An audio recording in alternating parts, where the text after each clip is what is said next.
আসসালামু আলাইকুম বন্ধুরা, যে যেখান থেকে আমার ভিডিওটা দেখছেন সবাইকে জানাই আমার আন্তরিক ভালোবাসা অভিনন্দন। সবাই কেমন আছেন?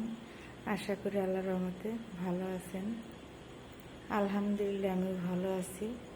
বন্ধুরা, আজকে কিছু ভালোবাসার কথা বলবো আপনাদের সাথে। আমরা নারীরা সারাদিন বাচ্চার সংসার এসব করতে করতে ব্যস্ততার মাঝে কাটিয়ে দিই। স্বামীর যে একটা ভালোবাসা সেবা যত্ন আছে সেটা আমরা আসলে ভুলে যাই। স্বামীর প্রতি যত্ন, ভালোবাসা, কেয়ার নেয়া এসব বেশি কিছু আমরা আসলে করি না। শুধু সংসার বাচ্চা কাচ্চা নিয়ে ব্যস্ত থাকি। আসলে এটা ঠিক না। তার কারণ স্বামীকেও ভালোবাসতে হবে। শুধু সংসার বাচ্চা কাচ্চা নিয়ে পড়ে থাকলে হবে না, সব কিছুতেই খেয়াল দিতে হবে, কেয়ার করতে হবে। আগে স্বামী, তারপরে সংসার, তারপরে বাচ্চা কাচ্চা। অনেক স্বামীরা আছে যে স্ত্রী আছে বা স্বামী আছে যে সংসারে মানে ঝগড়াঝাটি লাগে, অশান্তি থাকে, একটু মিল মহব্বত কম তাদের সংসারে। সেই জন্য আমি আজকে কিছু কথা বলবো। স্বামীদের ভালোবাসা পেতে হলে নারীদের বেশি কিছু করতে হবে না, শুধু 2-3টা কাজ করলেই হবে। আহামরি কিছু না, সিম্পল টুকিটাকি কিছু মানে ভালোবাসার যত্ন, এগুলো স্বামী করলে স্বামী খুশি হবে, সন্তুষ্ট থাকবে, আর আপনাকেও অনেক ভালোবাসবে। সে কাজগুলো কি আসলে আমরা এভাবে করি না, কিন্তু করা আমাদের উচিত। 1 নম্বর কাজ হলো যে সারাদিন হাজব্যান্ড বাইরে থাকে, কাজকর্ম করে ব্যস্ততা থাকে, যখন বাসায় ফিরবে তখন দেখা যায় যে আমরা স্বামীর কাছে যাই না, বা তার কী লাগবে না লাগবে সেটা খোঁজখবর নিই না, শুধু সংসার নিয়ে পড়ে থাকি। স্বামী যখন বাসায় আসবে তখন ফ্রিজ থেকে একটা কাঁচের গ্লাস সুন্দর করে ধুয়ে চকচক করে নিয়ে সেই গ্লাসের মধ্যে 1 গ্লাস ঠান্ডা পানি নিয়ে একটা মুশকি আসি দিয়ে স্বামীকে 1 গ্লাস পানি দিব।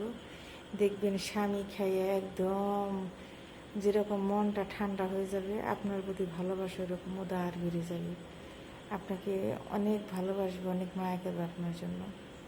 2 নম্বর হলো সে কি খায়, কি পছন্দ করে, তাকে মাঝে মাঝে রান্না করে দিবেন আর বলবেন যে তুমি কি খাও না খাও, তোমার পছন্দের খাবার আজকে রান্না করছি, খেয়ে দেখো তো কেমন হয়েছে।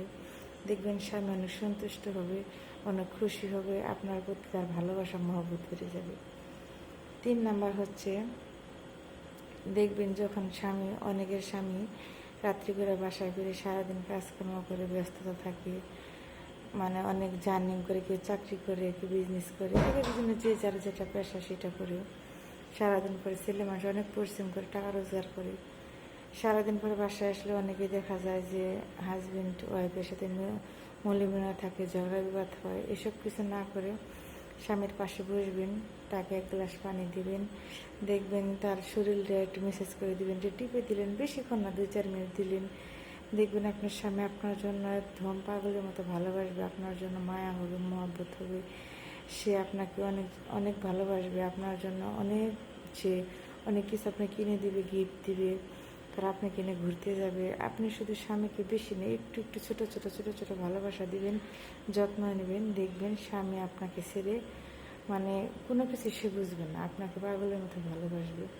আসলে মেয়েদের স্বামীকে সেবা যত্ন করাটাই মানে আল্লাহর পরে স্বামীকে সেবা যত্ন করতে হবে। স্বামীকে সেবা যত্ন না করলে সে নারী কোনোদিন জান্নাতে যেতে পারবে না। জান্নাত পেতে হলে স্বামীকে আগে সেবা যত্ন করতে হবে, ভালোবাসতে হবে, তাকে যত্ন নিতে হবে। হাজার কাজ কাম ভালিয়ে রেখেও আগে স্বামীর সেবা যত্ন করো, স্বামীকে ভালোবাসো, সে কী খায়, তার কী পছন্দের খাবার, তার শরীরটা ভালো আছে কি না, সবসময় তাকে জানতে হবে, বুঝতে হবে, তার সুখে দুঃখে পাশে থাকতে হবে, তারা ভালো লাগাগুলো বুঝতে হবে, ভালোবাসা দিতে হবে, মানে সব কিছু এভরিথিং, মানে যা কিছু লাগে। আসলে স্বামীকেও আহামরি কিছু করতে হয় না, টুকিটাকি একটু কিছু করলেই মানে একটু ভালোবাসা দিলে স্বামীরা খুশি হয়ে যায়।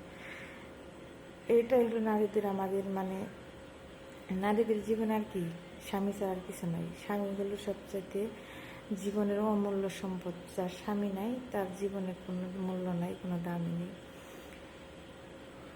এই হলো আজকের কথা বন্ধুরা, জানি না কেমন লাগলো, যদি ভালো লাগে লাইক কমেন্ট করে সাবস্ক্রাইব করে পাশে থাকবেন।